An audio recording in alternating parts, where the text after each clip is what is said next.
Cahaya di waktu subuh, sunyi menyapa di ujung malam. Bintang perlahan mulai tenggelam, azan berkumandang memanggil jiwa.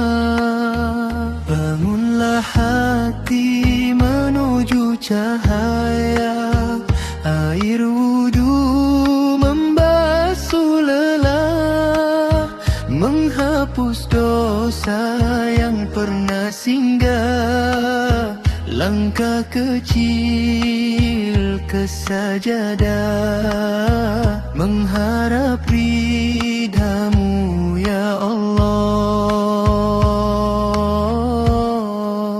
Di waktu subuh ku bersujud,